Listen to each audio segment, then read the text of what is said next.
You're listening to Talk of Champions, an Ole Miss Spirit podcast with Ben Garrett. It's time! It's time! It's time! It's time! It's time!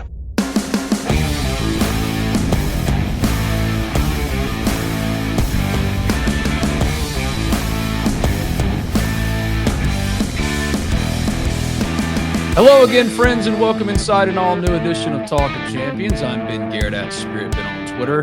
We're coming to you live from the RiverLand Roofing Studios, a little house up top for all your roofing needs. It's RiverLand Roofing, riverlandroofing.com, 662-644-4297 for any and all of your roofing needs. RiverLand Roofing, and few, if any, Ole Miss Rebels are doing more in the Ole Miss NIL space than RiverLand Roofing, so go and support them. Thank you for joining me and Zach Berry in a second here on Talk of Champions. It's an all-recruiting edition of Talk of Champions. Yes, Ole Miss has got its postseason destination. It's the Gator Bowl against Duke.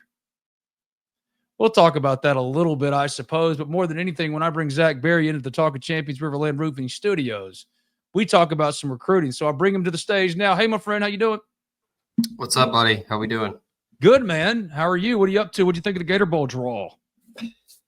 I mean, I think it's a great matchup for Ole Miss. It's an opportunity to build some momentum in 2025. It's obviously not what Ole Miss fans had in mind before the season, and probably not where Ole Miss fans thought Ole Miss would land on November 9th as Ole Miss just trounced Georgia. But look, it's an opportunity to win 10 games again. I saw a stat the other day. Actually, I think it was Lane Kiffin that tweeted it. The first time since the 60s for Ole Miss to win 10 or more games in 3 straight seasons. So it's only happened once, and that was back when Ole Miss was collecting big-time hardware, winning national championships. So, look, it's a cool opportunity. Look, I had a lot of people that were telling me they wanted Ole Miss to end up in the Music City Bowl, and I said no because it's going to be miserable weather. It's never good weather for the Music City Bowl.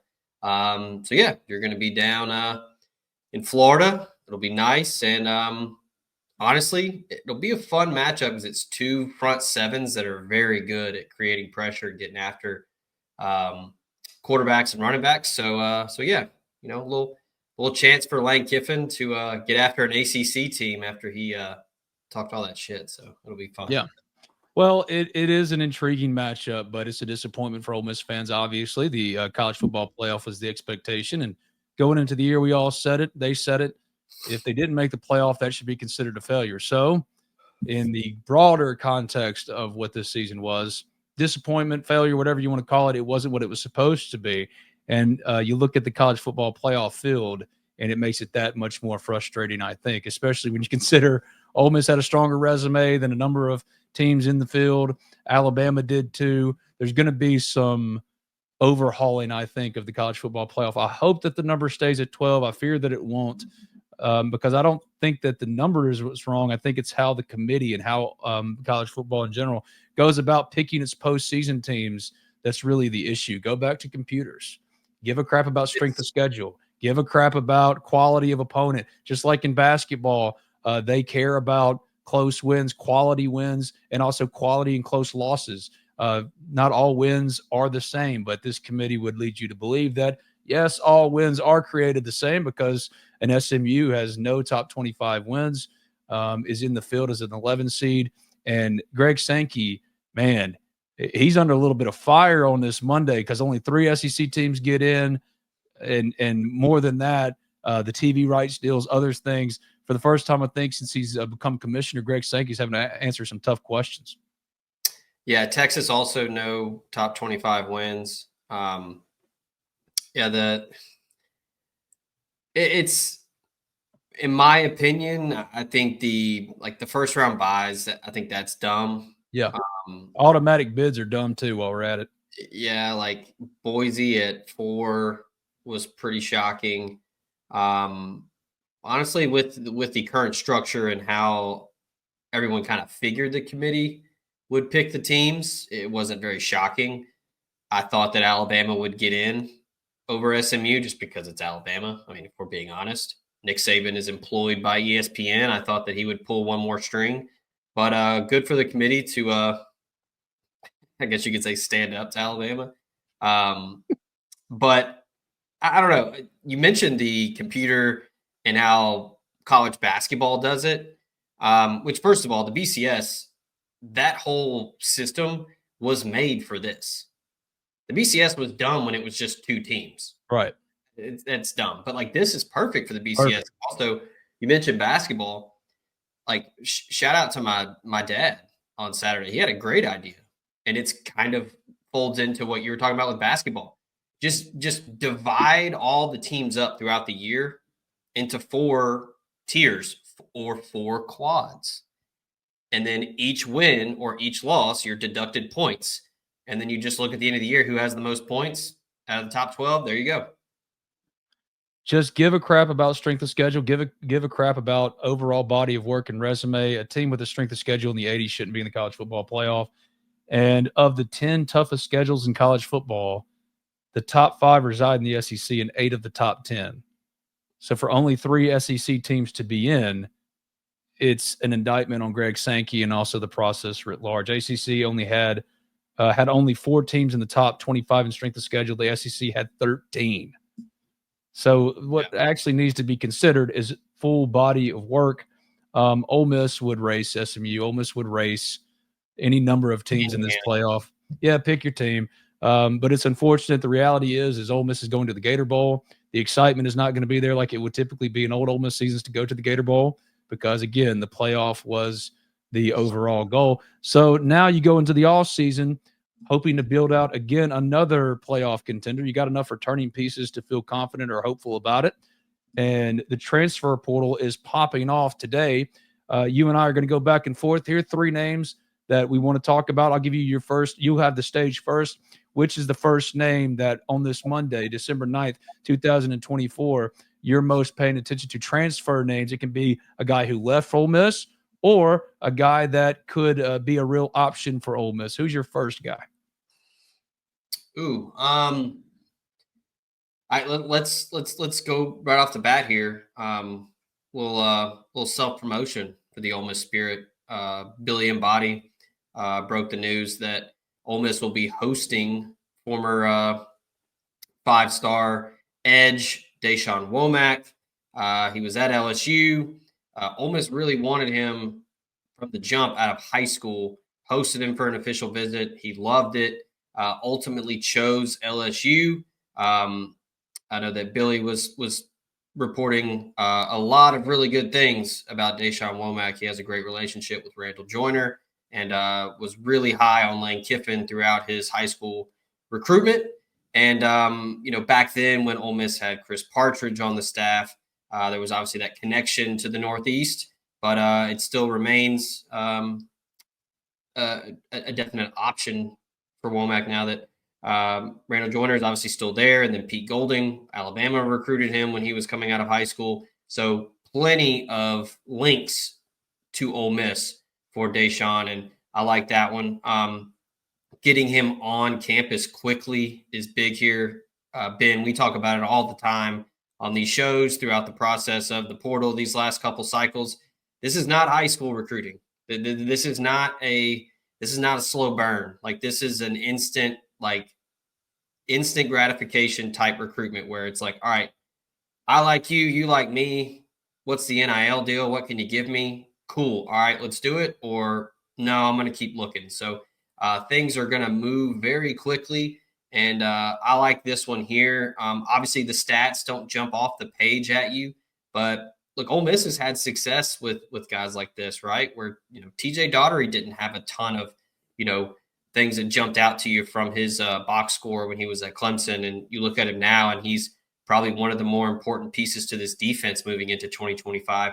I think Womack, with the skill set and the athleticism, I think he, if he were to pick Ole Miss, he would find a home on that edge. And, you could put him opposite Suntarian Perkins. You could put him in in a stand-up role. He's good in space. He has good quickness. I think that this is a major, major need for Ole Miss with Princewill, Umanmielen, Jared Ivey. leaving, those two guys were paramount for the success for this defense and creating pressure. And this is the type of guy you need, Ben. He's big, he's physical.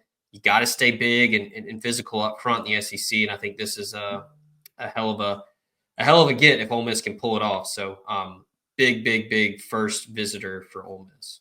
Yeah, Billy and Body, one of our recruiting guys at the Ole Miss Spirit, OleMissSpirit.com, and Fleet of On 3. You can sign up today for just $1. Was following up on reporting that I had on Saturday that Ole Miss would be bringing in or was working to bring LSU transfer edge Deshaun Womack, who Zach's just been talking about, in for a visit. Here are the stats. Played 2 seasons for the Tigers. He's a former 5-star recruit, ranked number 42 nationally in the 2023 class, played in all 12 games, 13 total tackles as a freshman, appeared in 8 games this season. He has 2 years of eligibility remaining. The other player that I reported on Saturday from LSU that Ole Miss has real interest in is LSU transfer wide receiver Shelton Sampson Jr., who is now officially in the portal. So that's the guy I'll talk about amongst others. I'll give you a second name too. Go ahead and jump you. But he was a 4-star recruit in 2023, ranked as the number 80 overall recruit. Played 3 games as a redshirt and redshirted as a freshman. Appeared in 8 games with 1 start as a sophomore. Ole Miss has obviously some history in recruiting or bringing transfers from LSU with Logan Diggs, the transfer running back, who is still a part of the room. So I think both of those guys, Womack and Sampson, from what I've been hearing since Saturday, and then Billy follows up with the visit schedule for tomorrow, Tuesday. Yeah, I think those can move pretty quickly. Another one I think that can move pretty quickly, Princewill, Umanmielen, Princely's younger brother, transfer edge from Nebraska. I hear things are Ole Miss is the favorite. Let's put it that way. Ole Miss is the favorite right now. A lot of moving parts with transfer guys. But if you made me predict who are some on the front burning could happen pretty soon, guys, Womack is obviously one. So is Sampson Jr., but then Princewill, Umanmielen, who would essentially step in for his brother and play opposite Taryn Perkins, and then Womack would factor in as well. You're replenishing that cupboard that's kind of been emptied out following graduations and early declarations to the NFL draft. So Ole Miss has got a good basis a good base to start with, both offensively and defensively. We could get to the offensive side with Austin Simmons, of course, and Walker Howard's in the portal. But to stick with your edge kind of line of thinking there, not only is Ole Miss after Deshaun Womack, and I think that one's going to happen, but also Princewill Umanmielen, the younger brother of Princely, who was very productive at Nebraska. So that's my second guy after the Sampson Jr. wide receiver that could be coming in with Womack on that visit. But I certainly think Ole Miss needs numbers at wide receiver. So even though his numbers also don't jump off the page, Ole Miss loves the talent and what he could potentially be in this offense. So there's 2 names for you on my end. Give me your second name. Yeah, speaking of wide receiver, you talk about replenishing that room. We talk a lot about the importance of Trey Harris. Look, when he was healthy, the Ole Miss offense was as good as any in the country, probably the best in the country. And look, if you're trying to follow up with a big-bodied wide receiver for 2025 to pair with 5-star signee Caleb Cunningham, I think you got to look no further than Caleb Odom. That guy was pretty much all but just signed, sealed, delivered to Ole Miss out of high school. And then Nick Saban comes through with the committable offer. There was a lot of back and forth with, was he a tight end? Was he a wide receiver? I know the Alabama staff they were wrestling with it. And he ended up signing with Alabama. Ole Miss always recruited Caleb Odom as a wide receiver. Loves Lane Kiffin. His mom is a huge fan of Lane Kiffin. I know the first couple times he came to visit, it was just him and his dad, and then his mom came for the OV. Ole Miss crushed it. Alabama just came through. And look, at the time with Nick Saban, it's hard to say no to the GOAT. Abruptly retires after signing day. Caleb Odom stuck it out, played this year with DeBoer and the new staff. Now he's in the portal. Ben, just want to refresh your memory. I know you know, but just saying it for the folks that are listening or watching on YouTube, his primary recruiter and position coach when he signed with Alabama was none other than Joe Cox, who is now on staff at Ole Miss. I don't want to say this is like a shoe-in or already a done deal, but Ole Miss, per people that I have already spoken with, you're probably hearing the same. Ole Miss is going to be up top near that short list. So 6'5", 225 plus. very athletic. You can watch his tape from high school. You can watch some of the clips from his time at Alabama. He flashes on screen. Huge, very capable, really good at the catch point. And I mean, you can't teach 6'5", Ben. So replacing somebody like Trey Harris, who when he was on the field was just a one-on-one matchup nightmare machine. Caleb Odom is someone that I think Ole Miss could utilize and could really help that wide receiver room, try not to skip a beat in 2025. And a name that you probably heard first as a possibility, as a transfer possibility here on Talk of Champions, or the flagship on the Talk of Champions family of network, or a podcast, I should say. Zach and I have been talking about Caleb Odom as a possibility if he got in and what Ole Miss would mean. So I saw a lot of reaction on social media. Oh, this is one we've been waiting on. A lot of that probably came from me and Zach talking about it weeks ago, that this is one. And another one that we've been talking about as well was Womack and others as well. So things are moving pretty quickly. Jaheim Otis is one I was going to touch on, but I want to talk about real possibilities, front-burning things. Jaheim was a front-burning player, I think, initially, but that number's really high, really, really high, and Ole Miss just has to make a determination about whether or not the cost is worth the player, and that's what a lot of this is. It's bottom line business these days. Last week, Ole Miss saw 3 reserve offensive linemen enter the NCAA transfer portal. None were surprises. Cam East was one, Mana Tamani was another, and Kavion Broussard was the third. Ole Miss is going to completely overhaul its offensive line this offseason. So I was going to go Caleb Odom. If he didn't, my third will be Patrick Kutas. He's a offensive lineman from Arkansas, transfer offensive lineman from Arkansas, originally from Memphis, played his high school ball at Christian Brothers, battled injury this season and only appeared in 4 games, but played 230 snaps and had an overall offensive grade of 71, according to Pro Football Focus. Had a 73.6 pass block grade and a 69.9 run block grade. He played in 26 games over 3 Arkansas seasons, started 9 at right tackle in 2023, but went down with a season-ending injury. When he came back this year, he was an interior offensive lineman. That's what Ole Miss is recruiting him to be. Step in and potentially start at one of 2 guard spots, because Ole Miss is going to open up the offensive line competition to any and all that want to get in here and try to start. So he has 2 years of eligibility. That's when I think, like Womack, like Sampson Jr., like Caleb Odom, like Princewill, Umanmielen, could move pretty quickly. Who's your third guy? Yeah, I was going to go back on offense and was going to go running back. And then literally as I was pulling up his profile, our very own Steve Wiltfong reported that Louisiana Monroe running back Ahmad Hardy will be visiting Ole Miss this week. We talked about him a couple times over the past week or so. Really, really, really good freshman year for Hardy. As soon as he announced his intentions to get in the portal, I think it was all 3 of us. I think you, me, and Billy all mentioned that he would be a name to know. And now Ole Miss will get a crack at him on campus this week. So I believe he will visit Wednesday.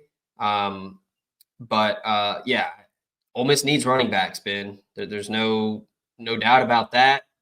You mentioned Logan Diggs earlier in the show.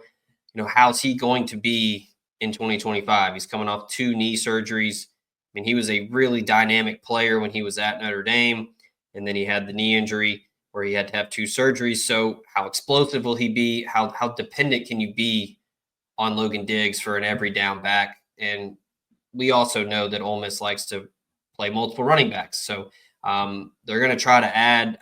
I don't think this is a one and done at all. I think they're going to try to add multiple guys.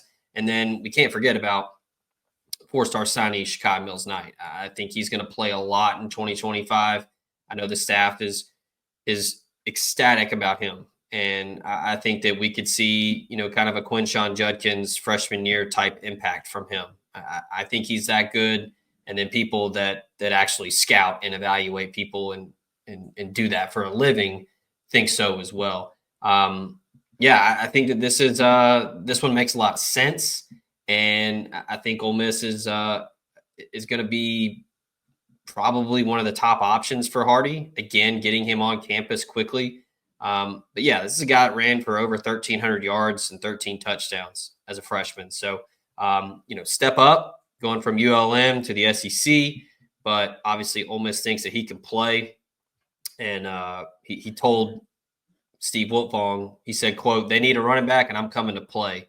That's something I like about that. So he likes the program. He likes the trajectory the program is going, and he recognizes the need. So everybody's on the same page right now. Protecting homes and businesses from the whims of nature, you need more than just quality materials. You require RiverLand Roofing. Licensed, insured, and certified, RiverLand Roofing offers not only the assurance of excellence, but a tailored approach to your unique structural needs and budget. To learn more about what RiverLand Roofing can do for you and the community, call them at 662-644-4297 or visit riverlandroofing.com. This is Cali. With C Spire's blazing fast nationwide 5G network, she's got her fans in the palm of her hands. Live streaming her Mississippi blues from her phone wherever she is. Out there, wherever they are. Right now, get the latest 5G phone on us. Only at C Spire, customer inspired. Logan Diggs is back to help be part of that room, but we've been talking about the Ole Miss Spirit, OleMissSpirit.com, affiliate of On3, Ahmad Hardy for days now. So the number one thing I want to say before I touch on some more Hardy stuff is go to the Ole Miss Spirit, OleMissSpirit.com, affiliate of On3. None of this should be coming as much as a surprise. We report on this stuff all day, every day. You can sign up today for the low price of just $1.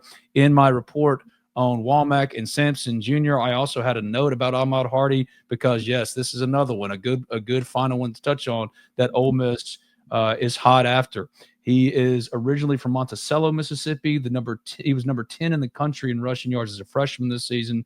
Rushed for 1,351 yards and 237 carries with 13 touchdowns. He had 100 or more yards in 8 games and over 200 twice. Forced 96 missed tackles this season, according to Pro Football Focus, and averaged 5.7 yards per carry. I hear that Ole Miss wants to add 2 or 3 running backs. Here would be one. I don't know if that's transfers and high school players or just transfers to go with the high school signees. But if it's 2 or 3, Ole Miss so far would have 2 with Hardy and then, of course, Shakai Mills-Knight, who they like a lot, Logan Diggs returning, but they would still be hunting for another running back, to which brings me to a question of what happened with the Texas high school, a former Texas commit, high school 4-star running back that they were after. Ray Guillory, committed to Texas early on, decommitted, and then reclassified in November. It was just a basic, a resource allocation thing. He wanted a big number. Utah was able to meet it. Ole Miss decided to go another way. They tried to make a late run at Tavian Swint, who's from Osceola in Florida, teammates with Ole Miss signee Connor Howes. He ended up sticking with UCF, which now and looks like it's going to be a pretty good decision with Scott Frost getting back to Orlando. I think there was some hesitation there with Swint after Gus Malzahn just decided to go be the OC at Florida State. Maybe he was tired of being a head coach. I don't know. I think Swint, maybe wanted to, just double and triple check he was making the right decision for his future. But look, good on him for holding firm there, because I think he's going to be rewarded with Scott Frost coming there and in that offense. But yeah, I think with Guillory, I think Ole Miss just wanted to stick with the portal and try to get, at least a guy like Ahmad Hardy, who's got multiple years left. Maybe they try to get somebody that's just got 1 year left, just like a 1 year rental type thing where they get an experienced guy that's played a lot of ball. So that was it pretty much. I mean, Guillory really liked Ole Miss. Ole Miss felt really good heading into signing day. And then the night before, Utah upped the price a little bit, and Ole Miss just decided to go the separate way. So, like Ben said, I think Ole Miss is going to add multiple running backs to go along with the current room and Mills-Knight. Yeah. And Dominic Smith is still a part of that room as well, and actually did some pretty good things in his debut year. So there's going to be some Dominic Thomas. I say it every time. Why do I say it every time? Dominic Thomas. Golly, you know what? It's Deion Smith brain. We're not talking about Deion Smith today. I'm not doing it, but that's what it is. It's Deion Smith brain. A couple of predictions from On3's Pete Nakos. He's our transfer portal expert. Quarterback Jackson Arnold was, 5-star, one of the top quarterbacks coming out of high school. Ole Miss really, really wanted him. They actually were going to talk to him a little bit in the portal, potentially to come in. Austin Simmons is the guy, but now that Walker Howard is in the portal, they need another guy to go with him and A.J. Maddox. But Pete Nakos has put in a prediction for Oklahoma transfer Jackson Arnold to go to Mississippi State, which would reunite him with Jeff Lebby. Okay. No shock there. No shock at all. That's a good get for Jeff Lebby and company. I think he's got real potential as a quarterback. Dude, Oklahoma should have stuck with him, I think. I agree. Might have been a different year. It's going to be a real boon, I think, for Mississippi State. It makes them competitive next year, in a more competitive space next year than they ever would have been. So it's a good get for them. It's an obvious fit with Jeff Lebby. So that's what's happening with Jackson Arnold. Take him off the board. I think that one's just not going to work out. The number is probably too high anyway, and the relationship factor with Jeff Lebby. But the one most pertinent, I think, to Ole Miss, Pete Nakos and Steve Wilfong have logged expert predictions for Ole Miss quarterback transfer Walker Howard to end up at ULL, which makes sense, dropping down, starting, being that guy. Best of luck to Walker Howard. This is not a surprise. The only thing that was somewhat surprising is the timing, only because I'd heard that he was going to wait and get in the portal after the spring if he was still in the same position he was today, but he gets a head start on his next stop, on his money-making stop with ULL. Best of luck to Walker Howard. But quarterback and quarterback portal recruiting specifically, they didn't sign a high school quarterback. Austin Simmons is the dude. They're going all in with Austin Simmons, handpicked by Lane Kiffin. A.J. Maddox is the backup. But what do you think they do as far as getting another legitimate backup option, one that could potentially push Austin Simmons, all those things? Where do you think they go, or any names that you're hearing? Yeah, and real quick note on Howard, no surprise. He's from Lafayette, so it makes a lot of sense for him to go home and go to ULL. And shout out to Walker. He was great to us, and we wish him nothing but the best. As far as the quarterbacks, though, that are in the portal right now, I think it's still early to look at who potentially makes sense for Ole Miss. Again, I think Austin Simmons, like you said, is the guy. I think you're just looking for a veteran who can, it's honestly kind of like the Spencer Sanders deal, right? Where you're going to try to get an older dude who, if you need to pull the ripcord and have someone go in for, say Austin Simmons' helmet comes off, or, he has to go into the injury tent to get checked out on like a rolled ankle. You can put someone in there that knows that knows what's going on and isn't someone that's just a little green. So right now, I think it's still early, Ben. I mean, you look at kind of who's in the portal. Nobody really jumps out to me in terms of who makes sense in that way, or who Ole Miss could potentially look at. The only one, honestly, that kind of jumped out to me today, Ben, would be Chandler Morris, the quarterback from North Texas. He is the son of Chad Morris. He played at TCU. Chandler and Jackson Dart basically went blow for blow every week this season, going back and forth on who led the country in passing. Cam Ward was up there too, but yeah, Chandler Morris threw for over 3,700 yards and 31 touchdowns this year for North Texas. He's an older guy. He's been around.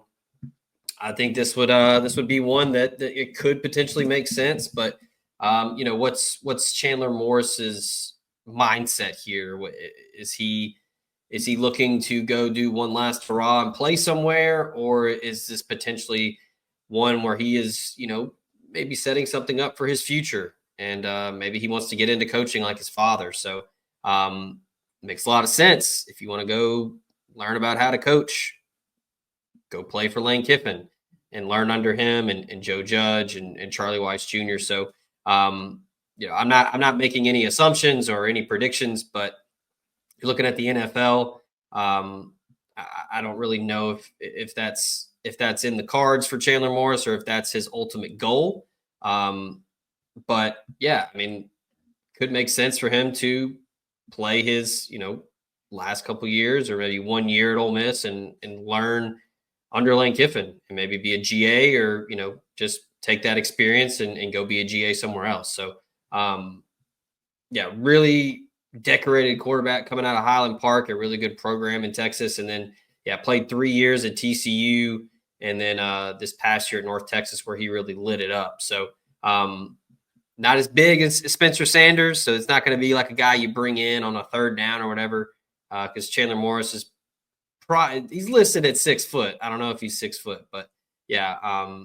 Again, if you're going the experience route, he's a guy that's been there, done that. I don't know what route they're going to go. I've heard though that they could go more in the toolsy, not necessarily hasn't not proven production, but a guy that has real upside in years because of where Austin Simmons is. Remember, if Austin Simmons is the quarterback they think he is and leads them to the playoff next year, he is 3 years in. He could go pro, right? So they need to be focusing on getting someone in, and they didn't do it in the high school class by design because their guy is Austin Simmons. I don't think he's leaving after next year. He'll just be eligible. And if he leads them to a national championship, if he's as good as Lane Kiffin and them think he is, then if he's leaving after 2025, then Ole Miss made a deep run to the college football playoff. Yep, and good for him. So one name that I've heard a little bit about just because of the LSU connection, Womack, Sampson Jr. If Harold Perkins gets in, Ole Miss will be a favorite to land Harold Perkins.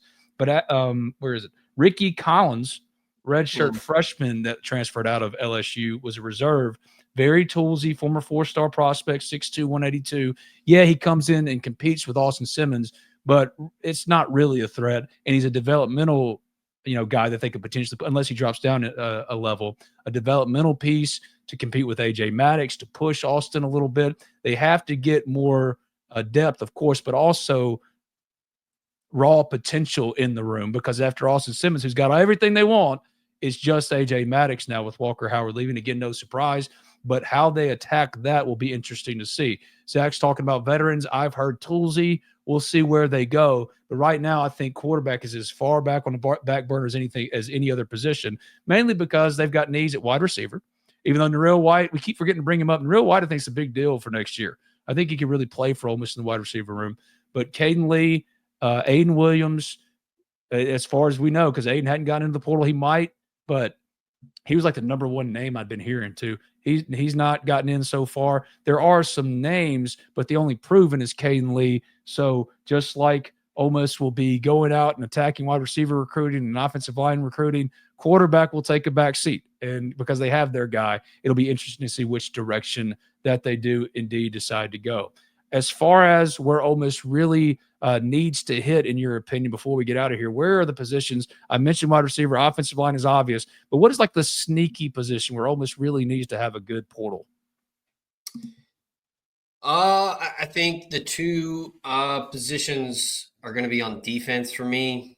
Until you get a final word on Pooh Paul, you're going to need to go get a linebacker. If you made me guess right now, I would say that Pooh Paul is potentially back next year. And don't quote me and say that I'm predicting it or projecting it. I think that there is a chance that Pooh Paul comes back. But yeah, you got to get a linebacker to go with TJ Daughtery and Suntarian Perkins. You got to continue to shore up that front seven. Because look, I think Ole Miss did that last cycle, and it obviously, paid off big time because the defense was outstanding week in, week out for Ole Miss to win games. So I think you gotta go get a linebacker that can, whether or not Pooh Paul returns or not, I think you got to go get one anyway. But one guy that I know that's out there that I've had a couple people tell me about is Amari Campbell from North Carolina. He will have 2 years of eligibility remaining, 6.5 sacks, 11 tackles for loss this season for North Carolina. And then DB, I think you got to go get a shutdown corner with Trey Amos leaving. One guy that entered the portal today that everybody's going to be after, but Rayan Strader from Miami of Ohio. Ole Miss has had success with the Red Hawks program. Hey, John Saunders. Just make it simple. Just go Oxford to Oxford. The past 2 years, he had 110 tackles and 3 interceptions, and he had close to 30 pass breakups. So that is the definition of a shutdown guy.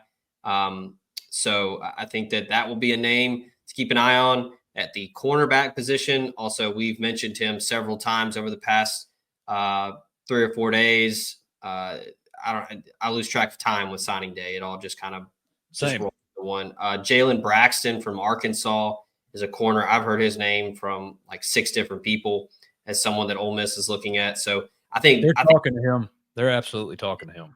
Yeah, I think linebacker and corner is big for this defense because I do think Ole Miss is going to get some impact defensive linemen, whether it be interior or edge.